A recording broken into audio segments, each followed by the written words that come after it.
Hey, everybody. This is Aaron Moog. I'm the host of the Zero Sum podcast. Thanks so much for joining us today. Couldn't be more excited to have Scott Behrens on the show today. Scott's an old friend. We were just reminiscing about, unfortunately, how long it's been since I've seen you. But it's so great to have you here. Thanks for agreeing to come on with us. Yeah, glad to be here. Awesome. Thanks. So, day job wise, Scott is one of the senior security engineers at Netflix, which is obviously a complicated and amazing org to learn in. Really, I think it's funny because we worked together a long time ago, and at a company called NeoHapsis back in the day. And I don't know if I can call you a kid, but you were pretty young back then, and I was never in doubt that you were going to be good at this. Like all of us would sort of look at you and go like, "What? You really special, really bright." But it's been really exciting to watch your career very much take on beyond just being a hacker and a badass to really leadership in our space. Like, what does security engineering mean? How do you work with people? Really exciting to read what you're writing about it. Even you just wrote a post about sort of taking AI to mainstream America and how important that is. And that's not something a lot of hyper security nerds care about or talk about. So it's been really exciting to watch you, over your career. So catching back up with you is pretty great. So again, thanks for joining. I guess we'll start here just because, from a foundational perspective, this podcast is about our industry. Like, what are we at? What are we doing with all this new stuff around AI? But I'd love to sort of start there. Like, where do you think we're at? You obviously been doing this for a long time now. Excited, scared, half excited, half terrified. Like, where are you at with cybersecurity as an industry? Well, thanks, Aaron, for a wonderful introduction. Super excited to be here and super excited to talk through this topic. I think, from my perspective, I'm actually all the things all at once. I find myself going through waves of being excited, worried, nervous, believe I'm in the best time ever, believe I'm in the worst time ever. I actually think it's okay to feel all those things all at once because I think it's reflective of the amount of uncertainty and novelty, especially as AI starts to really show its impact on the security industry. I think for me specifically, there's a few things that I've been spending a lot of time thinking about as it relates. One is, how are security professionals and practitioners sort of leveraging AI to level up their skill set, their impact at their organizations, especially as these models and great harness engineering start to replace some of, I think, the core craft dimensions that a lot of us have had and fostered over many years. Earlier this year, I went to Unprompted Con, a security conference. I presented some research there, as well as caught a talk by a really pronounced security researcher walk up on stage and say, Opus is a better vulnerability researcher than I am. And at the time, I was like, I don't know if I really believe that. Right. And, over the weekend, getting to play a little bit more with Opus 5 as part of being part of their high trust security program, I get access to those models from a low refusal perspective, which means I'm able to use them for security research. And I was very quickly humbled in a way where I said to myself, I don't think that my ability to sort of identify and exploit security vulnerabilities is above the current level of our most sophisticated models. And talk about a humbling moment, but also talk about a really exciting opportunity for us as an industry to figure out what do we do with that information. And there's multiple dimensions to that. How do we manage the vulnerability management, potential components of that? How do we stay current with our skill set so that we're employable? I think it leads to a lot of worry, excitement, confusion, frustration, all those things I mentioned earlier. And I'm here for the ride. I think there's going to be a lot of really cool, innovative work.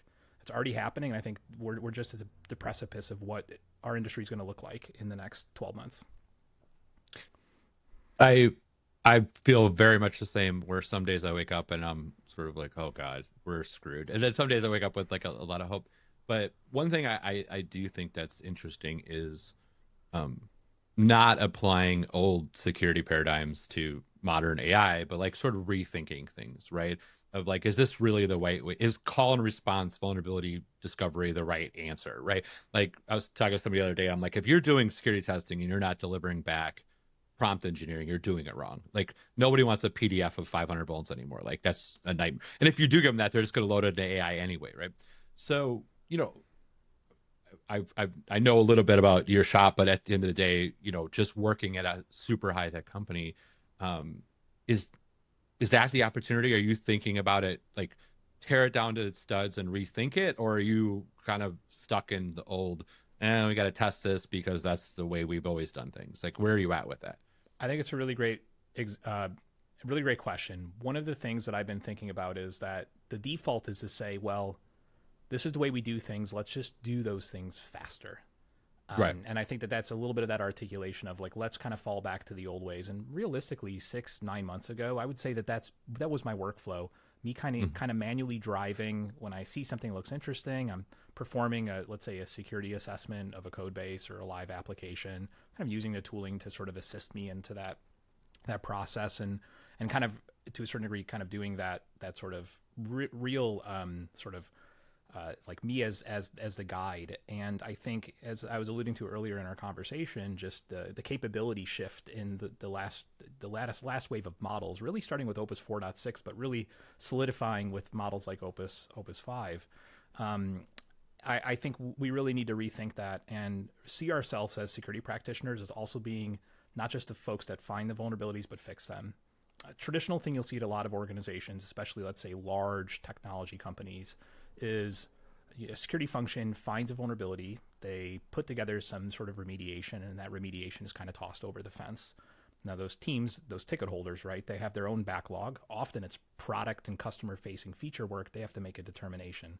Do I work on this fix? Do I deliver my roadmap to our customers at the right time?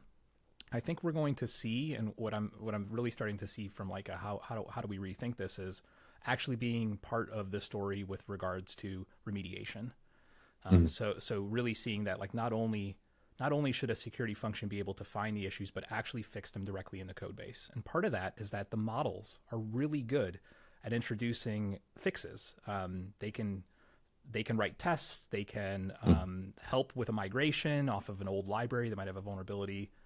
And my hypothesis is over time, more and more that'll be fully automated, as in like a engineer is working on a piece of software, and anytime through the life cycle of how they're managing their software, whether that's I'm brainstorming on the design, or I'm writing code, or I'm pushing it up into our production environment, each of those phases should be relatively agentified. Now, that doesn't mean that an AI is doing everything. We have a lot of tools, scanners and things to generate static analysis and things like that. We should keep using those. But the AI as the facilitator and often the one finding the issues should be kind of managing that life cycle for us, up to a degree where I would assume that I think in ideal state, the life cycle of software has guardrails and checks across the entire thing, which I guess we could say has been how we would prefer to work, except I think that the human is very seldomly involved in that process. And so for me, the thing I'm trying to rethink is how do I get to a place where the life cycle of software from ideation to production is sort of validated, remediated, and the security quality of the code is very high. Because my other hypothesis is that our human intention is the most valuable resource in the AI race. Like because we can offload a lot of that attention to AI agents. And so when you and I decide we're going to spend an hour of our time, we absolutely have to be certain we're spending it on the most important thing. And if my AI agent can find the vuln and fix it, why would I want to spend my time finding the vuln and fixing it? So I'm really trying to optimize, at least in all of my engagements, the people I partner with, what is the thing that we as humans provide that's the most unique value as security professionals that AI is not good at? And I have a hypothesis on what that is, which is there's a lot of context that AI does not have in its head. As an example, I've worked like so many incidents. I have all these patterns I've observed over many years. I've had a lot of hallway conversations. A lot of architecture decisions I made weren't ever captured in a document. And the agent doesn't know any of that stuff. And so that's really valuable insights. And so I want to spend my time on, well, one, how do I democratize that insight? But two, that's something that only I have. If an agent can find a vuln, I shouldn't be focusing on finding a vuln. But if I can identify an architectural pattern based on 20 years of design decisions at Netflix that the agent doesn't know about, and if I write a strategy and then go after and fix that pattern as it fixes things, that's very unique to me. So a lot of my framing recently has been, how do I focus my attention on what only humans can do, only what I can do? And what I've noticed in the last year is that AI's capability and sophistication has grown so much that it's really becoming essential that I'm spending my time doing what's most important. Interesting. It's an interesting way to think about AI because, the push, right, from our vendor world, from everybody is like replace you, right? Like you don't need people anymore. And it's been a big topic on this pod of just like starting out, right? Like where are we going to get the next generation of people when there are no entry level jobs anymore? And there's all these like problems AI creates. But I don't hear a lot of people talk about uh, wisdom, which is what I'll Mm, kind of assign yeah. that, right? Is like all of those times you've run face first into a brick wall doing something dumb or been hacked or whatever it is that you've learned from that doesn't exist in a document. Like extending that is a very cool idea. And I think we've heard these stories for years, right? Of like shift left and get closer to developers. And like it's just turned into like, let me open the ticket for you is basically what shift left usually means. But to treat it as an optimization you're standing on top of instead of replacing yourself, I think is a really creative way to look at it. um you know in the sales world, I don't think people are looking at it that way. In the AI SOC world, people aren't looking at it that way. But I think what that does is leave room for humans, which I like I think is really valuable, because I've seen the results of like pure AI work, and it's not particularly good. It's okay, but it looks like AI crap. Like it doesn't look that interesting. Versus when I give it that wisdom nudge, and it's like, oh my god, this is so much better, because it knows that you know I've heard that messaging 10,000 times. So don't. It sounds good, but like it's not good. And so that's uh, really interesting. So in your sort of day to day, when you think about providing wisdom on top of AI or whatever you Mm-hmm. want to call it, um, is that like are developers sucking all that oxygen out of the room? Is it a lot of developer work, or are you thinking across the spectrum of security? Like how involved in other parts of it are you? Yeah, and so my role. So I work as a principal security engineer at Netflix. Been reporting always to our CISOs for the last 4 or 5 years, and so Mhm. and I'm really consider myself a breadth versus depth engineer. I have a lot of depth in offensive security, red teaming, penetration testing, but really responsible sort of looking across all of those dimensions. And so I think that a lot of this sort of workflow I'm talking about, this like how much can we really offload to AI to take back the human sort of the human pieces so that we get to focus on the hardest problems. I Mhm. think applies universally, not just in AppSec, but specifically even more so in areas like operational security disciplines. So think detection, response, incident response, all those types of areas as well. As I think there's just tremendous value there. And so realistically, I love to get to a place where we get a detection signal, it sort of fires, and how much of that can AI do before we, with our human judgment, need to come in and sort of take a look. You know, Mhm. and there's, I know that you're aware, there's a ton of investments, ton of opportunity in areas like around alert management, event correlation, identifying patterns and trends. So I think a huge emphasis right now for a lot of the companies and the folks that I've worked with and my own experience is just like getting the foundations put in place across those areas, so that we can start to scale, so that we can focus on the more strategic, the more what are the deeper patterns and trends that we're observing here. And so again, let's say we have a set of canaries that are deployed, Mhm. and agents hit them occasionally, and when they're misaligned, that's really interesting. But that kind of happens, let's say today, maybe in the detection engineering function. Yeah, agents sometimes get misaligned. They sometimes trip up these canaries. We got this good workflow for sort of tackling that. But what does that really suggest if misalignments are happening? It might Mhm. suggest that there's something else going on. Maybe it's around how we're managing context, how we're providing evaluations for those. And I'm now using terminology in areas that are completely unrelated to detection engineering, because I'm Mhm. thinking about we might not have the right evaluations for our agents, meaning we're not testing the Right. right stuff to actually know why are they tripping up on hitting these canaries and, let's say, potentially causing false positives? Maybe that'll be the example we're using here. And so one of the things that, I'm really trying to think through is how do we start to break down some of those boundaries across the discipline functions and kind of do that root cause analysis. And for me, one of the ways I've thought has worked the best is we get those AI things in place. They do a really good job. They kind of run this loop. But I think humans have this unique role of like looking at it from an analytical perspective and saying, well, we should probably go tackle evaluations. And in the process of tackling evaluations, I start to realize, well, maybe another problem we're running into is we're self-hosting and running our own models. And what's the model life cycle? How are we actually, doing pre-training, post-training? Like, what does that look like?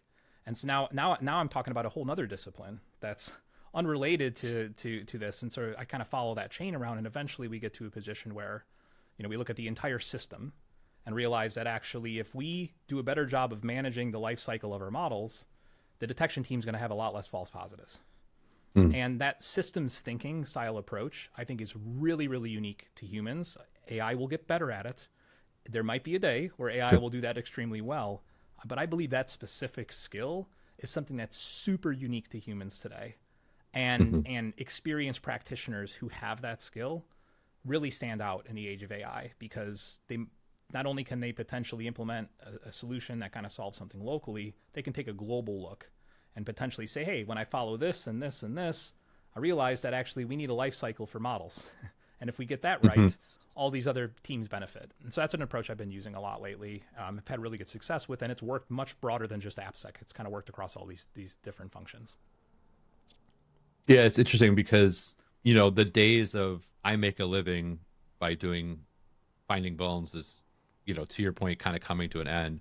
So, architecture is kind of, again, what I'll sort of call that, of understanding, a great architect understands every piece of the puzzle. Maybe they can't do the plumbing, but they understand all of these things, right? And, I see that being a pretty rare skill today, but it is somewhere we're headed. And I'm curious because you mentioned this about the model thing. So there is also this, I'll call it just a hype cycle. Like, it's just trillions of dollars being spent to convince you to use AI. I know you've written about it. I've talked about it. Like, the vendor, world is way ahead of the real world. But, architecturally, if you think about the future of where we're headed, like in your mind, and obviously being on the cutting edge of AI, I see a lot of work being put into agents and very, very little work being put into models. Like, I just, to your point, like, oh, Opus 5 is getting better at this or whatever. But like, I don't see a world where every company in America is using LLMs to do their jobs. Like, it's too expensive. It's going to break. Like, it doesn't give you a competitive edge or whatever. How much of the future of, I'll call it AI architecture, is model, like understanding local models, small language models, whatever you want to call it? Are you poking around that world? Are you sort of thinking about what that looks like? Yeah, a little bit. I mean, I think I like your distinguish between like the harness, the context that we put around the model being the real true differentiator. And I still believe that that's the case today. I think that you're spot on with that claim. It's been my own experience. And I gave a talk earlier. I was mentioning it on PromptedCon, where what we looked at is we had a bunch of hypotheses. We didn't know it was called harness engineering back then, but it is now. Right. We were doing harness engineering, and that was what our talk was on. And I'll make sure to send you a link so you can link the video out to your viewers. But one of the things we were looking at was, let's just have a bunch of hypotheses and kind of figure out like what kind of engineering would result in the most findings of a vulnerability. So what we took was is we wrote a vulnerable web application, two different size web apps. One was a very large code base and one was a smaller code base. And we introduced 44 known vulnerabilities into the small one, and then over 100 into the large one. And the first thing we had was, well, we'll use Sonnet, and we'll go ahead and put a bunch of esoteric vuln classes in a giant context file and scan the code. What if we broke up the context into smaller files and only loaded them in if they're relevant? Well, what if we actually traced the inputs to the potential vulnerable outputs and gave that to the model? We ran all these hypotheses. And one of the things that we found was we were able to identify more vulnerabilities with Sonnet 4.5 at the time than Opus 4.6, just based on how we were progressively loading context, how we were actually using application security best practices in our harness design. And so, like, I tell folks that model doesn't matter if you know how to do really good context management. We have we have evidence of that, and including evaluations in an open source repo that folks could check out. Now, I don't know how long that's going to last. It's Right. unclear to me on how durable that is, but I would say my experience today is that harness engineering matters a ton. I'd like to give you one more example. Opus 5, the claims for Opus 5 are that it's as good as finding vulnerabilities, almost as good as finding vulnerabilities as Mythos, but it's not very good at exploitation. Okay. Mm-hmm. So what I experience is I actually know how to do exploitation. So I have been working on a harness for exploitation. And guess what? Opus 5 is great at exploitation with the right harness. And so Mm. this, I think, really reinforces this claim that the model capabilities do matter. But if we are able to codify our expertise and our discipline into the harness, it starts to become very scary very quickly. Because I took my years working with you, Aaron, at NeoHapsis as an AppSec professional and doing a fair bit of that work. I just took those best practices and I put that in. Like, how do I do an assessment? Like, what are these things Mm-hmm. that I think about? And like, I care a lot about these vuln classes. When I just run vanilla Opus, it doesn't find them. Well, it's because vanilla Opus is trained on the OWASP top 10. It's not Right. trained on time of check, time of use vulnerabilities, which I tend to find in Right. a lot of commercial applications. And so I tell it to look at time of check, time of use vulns, and it finds them. And so I think this is a really good indication of like the difference between the two is really the context engineering. Now, when it comes to like specialized models, fine tuning models, I don't have a ton of experience there yet, but Mm-hmm. I'm under the impression that over time, there might be a world where on top of the context engineering, I am taking, let's say, a very large code base, a very large architect, and I'm starting to feed in those historical vulnerabilities into a fine-tuned model. I just Mm-hmm. don't know exactly when that's going to be a good investment from like a time and a cost perspective, but I wouldn't be surprised if eventually, especially organizations that have a very, very legacy code base, lots and lots of code, it might Mm-hmm. make sense to do that type of work, but I'm not sure when. Right.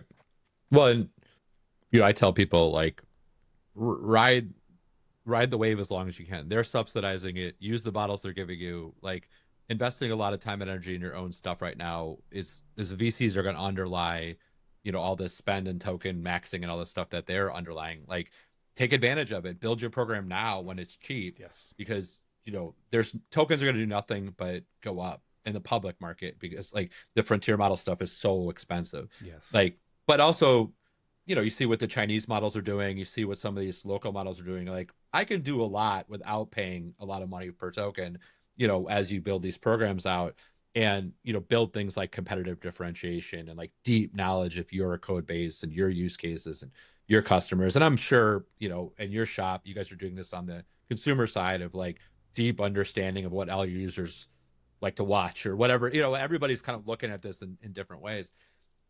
The flip side of that, right, for me, and this is something I was mentioning, I was talking about you with some folks we used to work with, and one of them was watching a talk, and he's like, "What are we going to do with all these vulnerabilities?" Like, that's Mm. super cool. You built like this amazing harness that things like you, but there's a reason why people like you don't work in everyday companies because you would destroy them. Like they would be overwhelmed with the data you're giving them.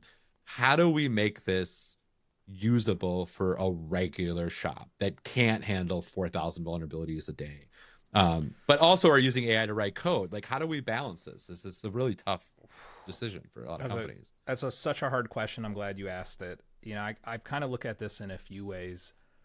I think a good place for us to start, as uncomfortable as it is, but I'm going to suggest that for this question, this is the starting place we begin with, is we should assume that you're compromised if you have an externally facing footprint. Let's say if you have a decent number of applications. Let's kind of remove the really small business and say like medium sized business. The reality is that like the level of ease it is for a model, even unharnessed vanilla model, to find vulnerabilities that are often exploitable with just a little bit of testing is very high.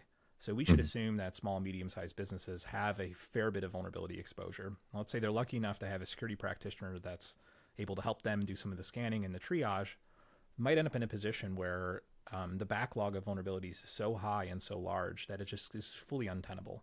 Even with some of the Mm-hmm. automations we've talked about, I mean, a lot of that automation that I was referring to really requires a mature code base that is well tested. I can't Right. submit you a PR for a fix if your code's not tested. I'm not going to know if it's going to Mhm. break something, break some other service. It's so there's that part which is really difficult. And so there's a few things that I would recommend as kind of like table stakes. And the first is completely unrelated to security. It's really about sort of like software hygiene and engineering excellence, like your ability to Mhm. build high quality code that's well tested, that can be deployed, that can be, if there's an issue, you can redeploy it in your cloud or wherever you're running it in your data center. Um, that you're using the latest packages with a cooldown of maybe 7 days, which is the best practice. But just to have really really good general, if someone was to say I'm a good software engineer, the types of things they'd rattle off, I'd want to see those. And the main reason for that is so that if we do have to get into a position where an emergency patch or a fix has to be rolled out, they have confidence that I'm going to be able to do it, that we're going to be able to do that together. And you'd be surprised that if those things aren't present, let's say we have a backlog of one finding or 100, extremely difficult for that particular product or application owner to do that. I think that's kind of one part, is just like great software engineering practices. The second piece is really centered around like, how are we getting the security context in that, let's say, agent development lifecycle? And, I want to make sure that not only am I finding vulnerabilities in production, which to be honest is the most expensive place to find them. My Mhm. preference would be to find them in the design of your software or when your agent is writing code. So as an example, let's say you're building a service that has some identity functionality to it. It's going to, I don't know, make some requests on behalf of users. And if in the design I can identify that there's going to be some identity group confusion, let's just catch that in the design with our agent review and re-architect a little bit before we start writing code. And if I do that well, I just eliminate a vulnerability class. Mhm. And let's say I'm actually writing code. Well, today, if I'm using a model like Sonnet, Sonnet has a lot of optimizations for delivering features fast and an MVP. And a great example I like to say is ask Sonnet to build you an API with a couple of features, and it'll introduce every vulnerability known to people. It'll introduce a ton of Sure. vulnerabilities into it. And so in that example, it's like, how do we get those best practices codified into that agent's context?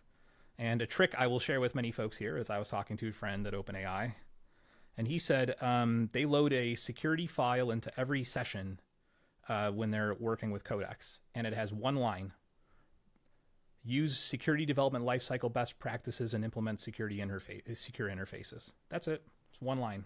They noticed a significant, and again, I can't corroborate this. I'm not at OpenAI. This Right. is a hallway conversation with a friend, and said like they noticed a significant like reduction in security vulnerabilities hitting their PR systems and their release. So just telling it, hey, do things securely, actually worked.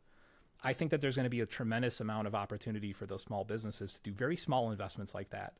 Maybe it's not a single line, maybe it's a few hundred Right. lines, but just to build some of those best practices in. Now, those lower the amount of potential vulnerability exposure, that specific control. So we've talked about two. One of them is, the first one I mentioned is going to help us when there is an issue, we can quickly patch and Mhm. update our apps. The first one is we're going to lower the amount of vulnerabilities we introduce in the code.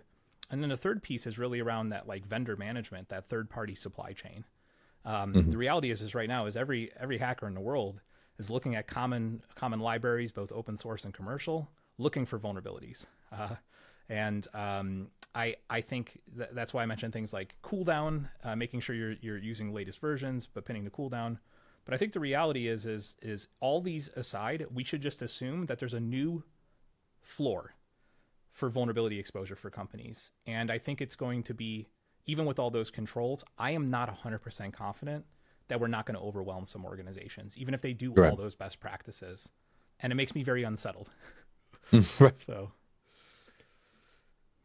Listening you talk about this and it's sort of like almost supercharging great software development, which I think is possible with AI. And you know, uh, like I tell my AI, like, pretend you're somebody smarter than me and do that. Like that's basically the way I use AI. Like you pretend you're a badass and like fix my stuff, and it works a lot of the time, which is incredible. One thing I'm curious about, and obviously you're being sort of at the cutting edge of AppSec. what happened to front end? Like, we gave up on WAF. Like, nobody seems to be paying any attention to like inbound of like packets coming in. Oh, that's bad news. Like, we gave up on IPS, we gave up on WAF, we gave up on all this stuff. And other than, Cloudflare, DDoS prevention or whatever, like, and I know, running for you guys, I can't even imagine how many freaking sessions you're managing every day, but like running it through AI is cost prohibitive. But at some level, wouldn't it make more sense to codify you into a front end engine of like, yeah, that's never the way users use that. Don't let that through, and sort of solve this versus just write code, fix code, write code, fix code till we all die. Like, is that something you're thinking about or something your shop's thinking about? Yeah, it's a great question. I mean, I think um, depending on the attack surface area, right? So let's say an organization has a large amount of external services. There might be some opportunities, especially if they're well-known services, or users kind of come in and do these two or three things, where we can probably get pretty high confidence that when we see the fourth thing come through the service that looks a little anomalous or nefarious, that it's not something we'd expect. And here I'm going to sort of focus on the non-WAF, where it's like I see a SQL injection thing, and I know with SQL injection, more of the vulnerabilities that are really hard for WAFs to detect, I think, where the control you're talking about could play a really powerful strategy. And I think that's an opportunity. There's an opportunity for that for services that are sort of well known. And you're mentioning IPS, and I was thinking a little bit about like the RAFs solutions from 10 or 15 years ago, where you Right. have this sort of runtime application security protection that's built in, and it kind of looking at your call stack and all these things, and is able to say, you know what, this actually looks malicious. I think for a lot of organizations, those types of solutions had two problems. One is they were cost prohibitive, and the second is that they had an impact on CPU utilization. Now, for certain large companies, 1 or 2% CPU utilization can be tens, if not dozens of millions of dollars, which is hard for us to sort of think about. I'm sure when they were designing it, they're like, 1 or 2% CPU, no big deal. It's like, if you're really optimizing your workloads for a consumer-facing product that serves millions, if not billions of people, like 1 or 2% can be a lot of money. And so I think that they ran into some of those challenges. It's part of the reason why I think that on the UI side, a detection approach can be challenging if it introduces a heavy cost.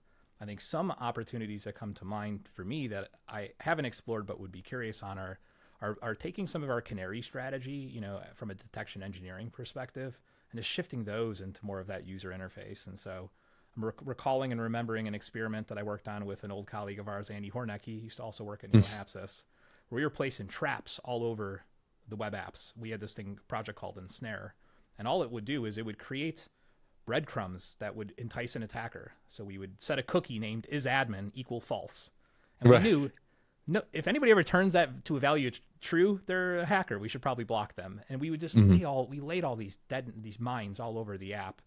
And what we found was like it actually worked really well. It was a super high hit rate. Folks would, because no person browsing your product is trying to do something bad, and so the false positive rate was extremely low. So we explored some of those things. I think it's challenging because depending on the application, is just, can you get confidence that you understand what good and bad traffic looks like? And some of the ways that I could see from an engineering perspective of solving that might be to like do it more offline, like try to build up, and maybe we build a model, maybe we build a model of known good. We baseline and then say, hey, let's throw bad at it and see if we can detect it. But I wouldn't be as confident in that strategy, mostly because, especially if you're at a company that has a lot of agility into their development lifecycle, they might be releasing features all the time. And then it's like your product is like always constantly changing. And so I think it's a challenging engineering product. I'd be curious if, as you're talking to more guests, if you find anybody who's sort of tackling that in their space, tackling that and how they were potentially doing it to keep the cost low. Because I could see the value, but it just seems like it'd be hard to do. Yeah. Well, it's interesting because literally in the last 2 weeks, there's been about $500 million of VC investment into the endpoint version of this, which is AI on the endpoint predictively going, yeah, don't do that. That's stupid. Don't click on that link, right?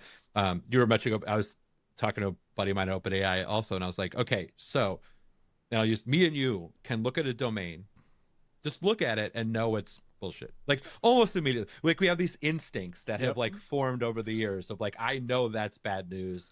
And, looking at it, instinctively knowing that this is bad. Mm.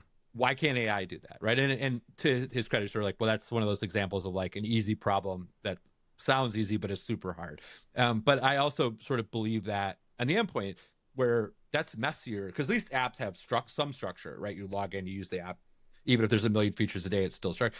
User behavior is chaotic, right? And ultimately chaotic. But there are hundreds of millions of dollars flowing into the industry to go, I'm going to watch users do things, learn who they are, and then stop it when it's not them functionally. Yeah. Like, why wait for a CrowdStrike alert when I know that person never goes to a Russian, BitTorrent site and download something? Like, that's stupid. Why would my CFO do that?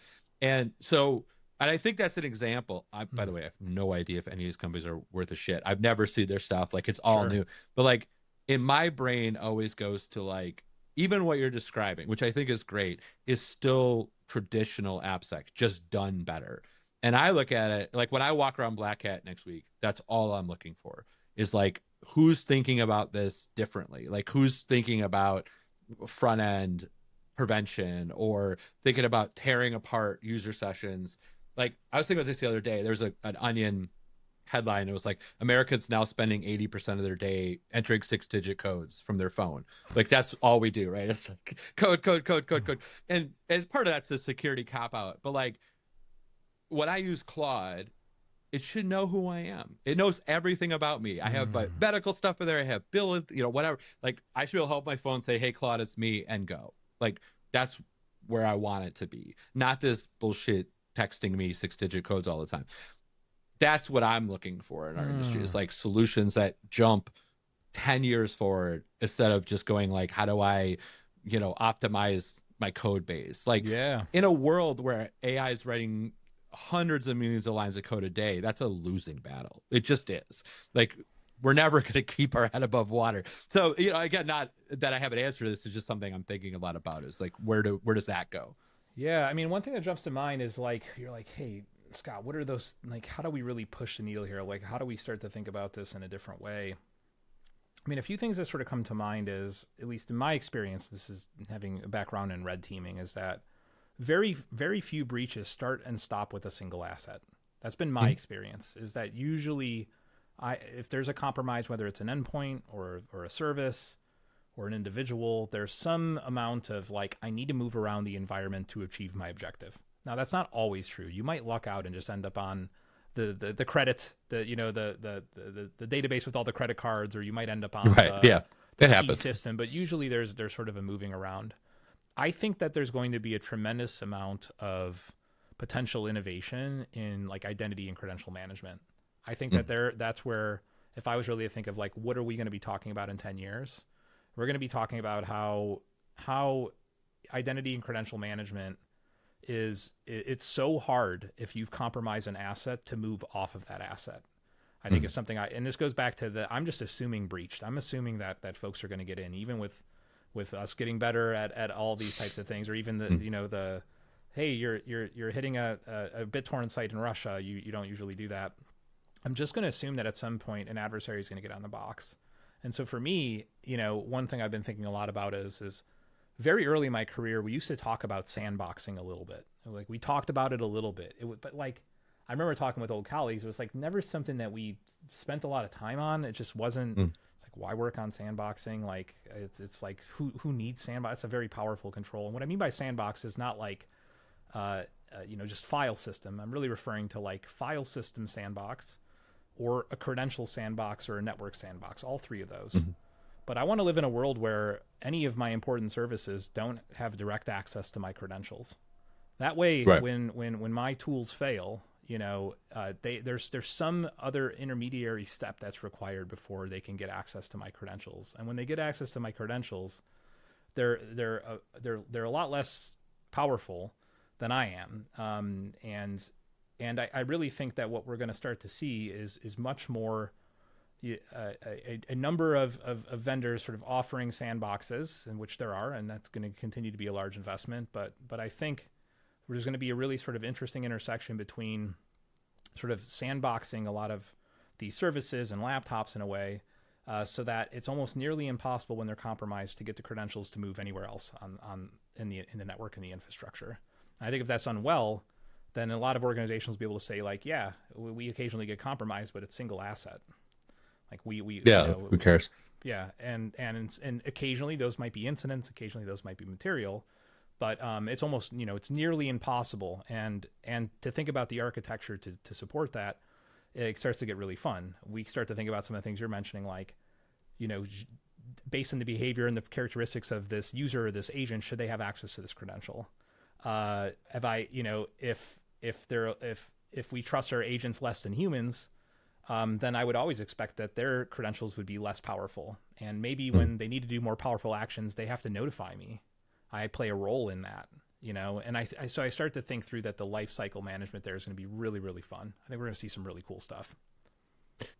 Yeah, it's funny because, zero trust, which is kind of a version of what you're describing, which is like sort of, based on the way Google built their company, like basically like, yeah, you can log into that, but like, that's it. That's the end of the road. We don't trust laptops by default. But the problem with that always was static rules suck.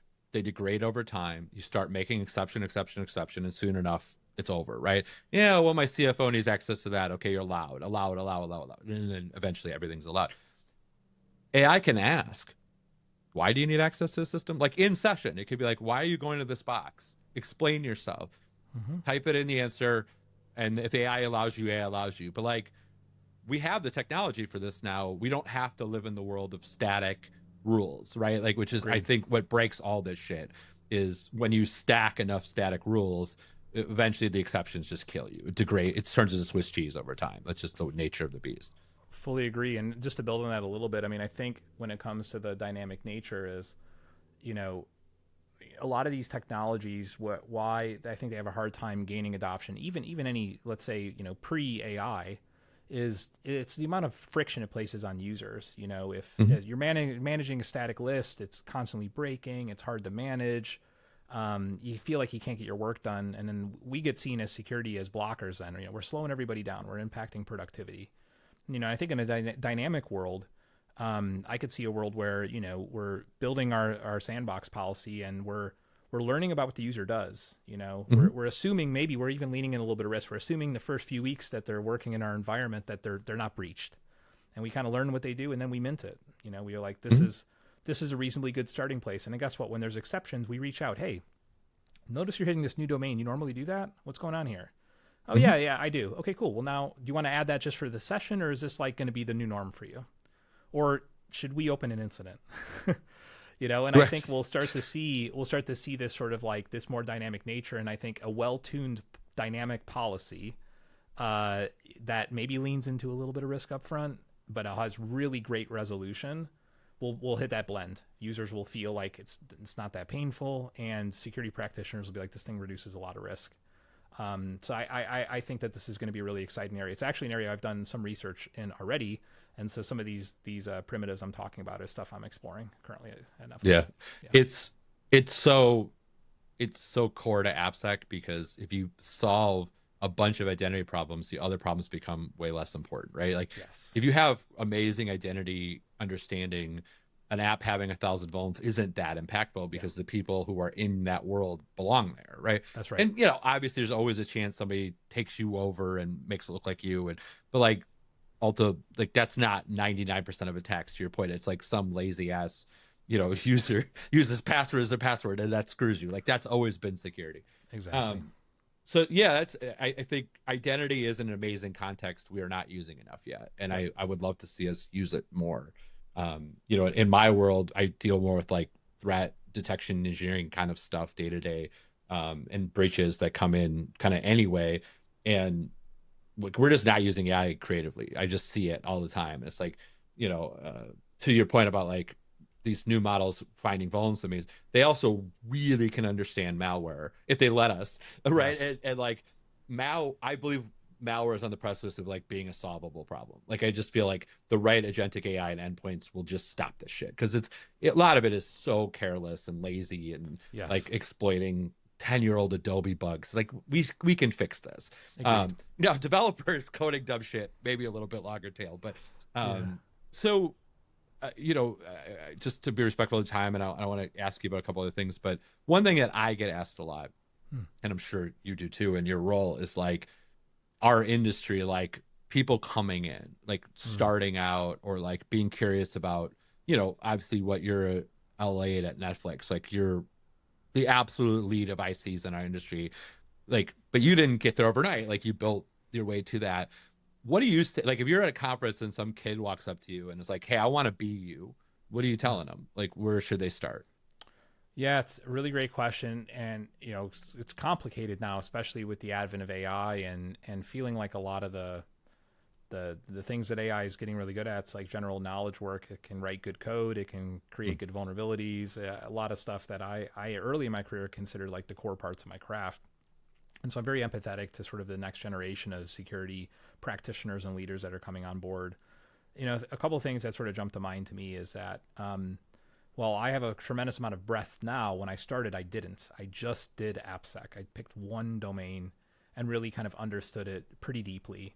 And it's been an anchor point for me my whole career. Like I don't actually work on the AppSec team. I occasionally get to touch it, but there'll be Mm-hmm. years where I won't touch an AppSec tool at my current job. And I think the reason I always suggest sort of getting deep into a domain is it gives you a good opportunity to like just learn how to learn security stuff. If you're Yeah. going super broad when you are early in your career, there's so much exposure to stuff and you don't quite get the depth to really understand like how do you learn and become an applied practitioner. It's a really important part too is this appliedness.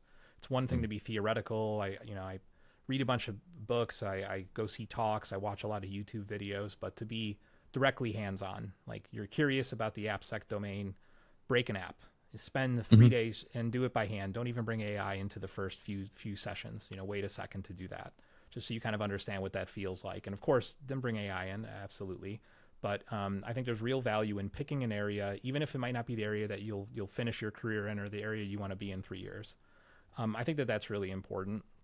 Another thing is starting to cultivate some of the skills that are really cultivated over time, and thinking about how you fast forward those. And those are things like how to think as both a defender and an attacker. Mm-hmm. I think that that's a great skill to develop. I often see software engineers transition into security. Occasionally, I'll see security engineers transfer in the software. I've noticed that the best practitioners in my career have had both defense and offense experience. And the reason being is that if they're just defense, they might miss things. And if they're just offense, they don't understand what it's like to defend systems. And so I think like while you're focusing on that one area of interest, like think about not only like how do I potentially, attack this system, but how would I defend it? What does the fix look like? And I think developing both of those skills is quite unique, having those. And so, picking one area, having attack and defense, and then the third piece is really getting comfortable at the soft skill part of our role and responsibility. Aaron, you and I know a lot of our work is meeting with clients, talking to customers. Mm-hmm. It's working with everybody from a C-suite executive of a Fortune 100 company to an individual contributor who hasn't left their basement in 10 years that knows every vulnerability in the FreeBSD kernel, right? And I think developing and learning how to sort of connect with and talk, explain risk and threats and security across those various functions is really important. And we're lucky enough that we grew up in consulting where that was kind of part of the job. But for newer folks, I think it's really practicing your communication skills, your executive communication, and your technical writing. And I would strongly suggest that for folks because so much will you find whether you're going to do a startup, you're going to be working with a lot of different folks, or you're working in a large company or even a mid-size or small business. A lot of your stakeholders aren't going to be as passionate about security as you are. Some of them might be more technical than you, and some of them might not be technical at all. And I find that folks that can sort of explain our position, can explain why this work matters, what they need to do, they get very far. They're able, and they build a lot of trust because people understand them. And so those are like three things that I would definitely suggest folks start with, if they're early in their careers, nailing the communication part up and down the stack. Applying both offensive and defensive skills in the areas that you're studying and working in, and picking one to start out with before going too broad. Those would be my three. That's fantastically good advice for all of you that are listening and trying to follow in your footsteps. The one thing I'll plug this for you, because I don't think you mentioned it, is you have a Substack called Engineering Setlist, which, as you can see, the drums behind you, you're a musician, so like I think it speaks to who you are. It literally is some of my favorite content from security engineering perspective. I love reading them. I love that you talk about things like taste and creativity and like the soft part of it. And you were talking earlier about systems engineering, which is important and everything like that. But I think if you take that level up to what I consider to be like an architect, like if you're a cybersecurity architect, like if you look at architects, the people who actually build buildings, they study art, they study history, they study engineering, they study like, and maybe they can't specifically do every one of those things. Like they may not be a great artist, but they will go look at great art. They may not know how an I-beam works, right? Like at a fundamental level, or they slept through that class that day at school, but like they really passionately learn it. And I'll say, just as somebody who does a lot of interviews and talks to a lot of youth in our industry, I don't see that emphasis a lot. And maybe they aren't teaching it in schools. I know you've taught in the past at different classes, and it's so easy to be like, let's talk for 6 weeks about like vulns in Java or whatever you were doing back then. But also like the history of how we got here and how software is written, and day in the life or the shoes of a developer.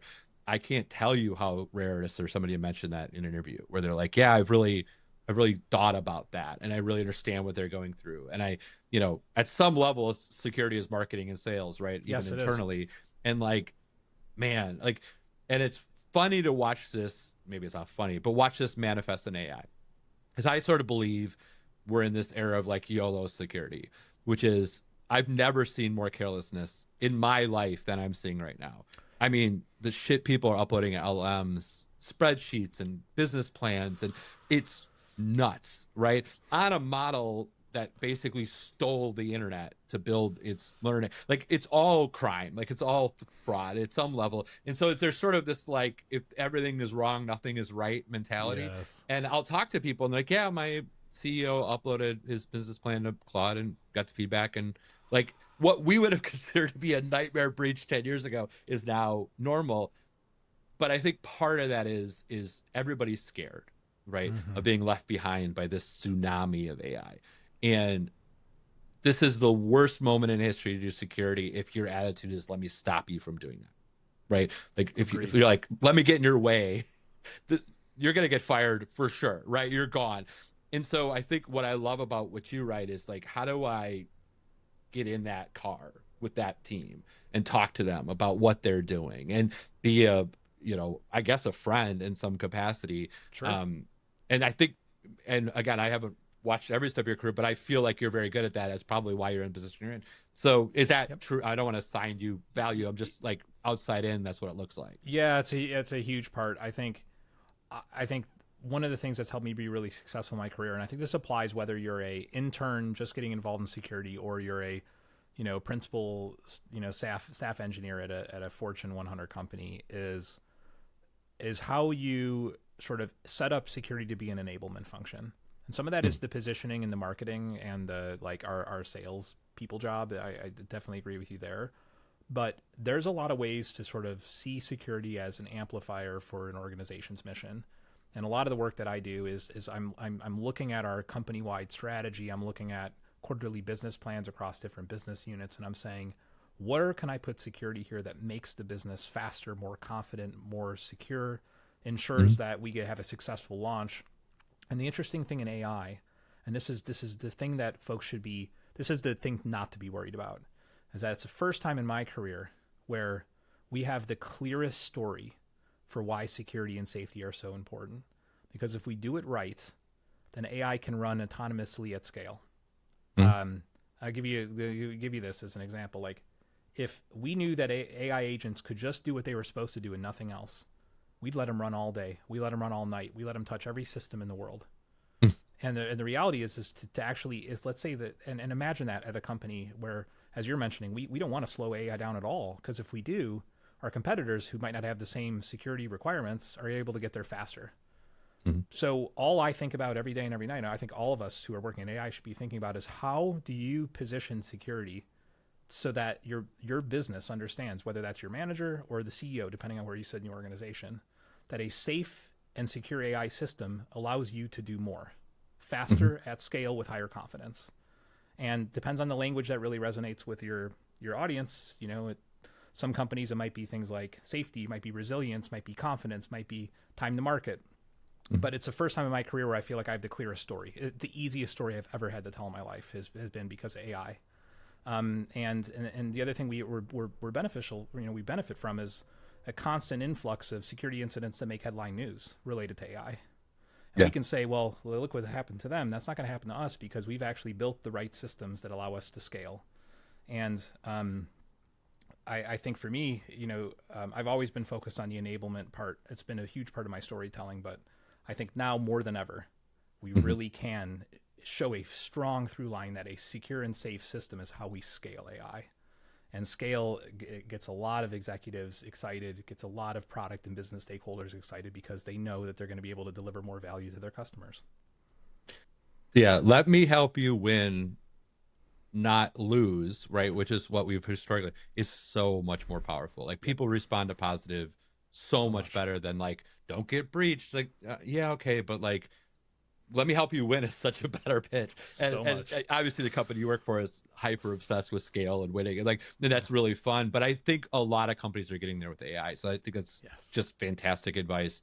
Totally. So I want to be respectful of, speaking of being a busy guy. So people can find you on LinkedIn, throw you a follow. You have great content.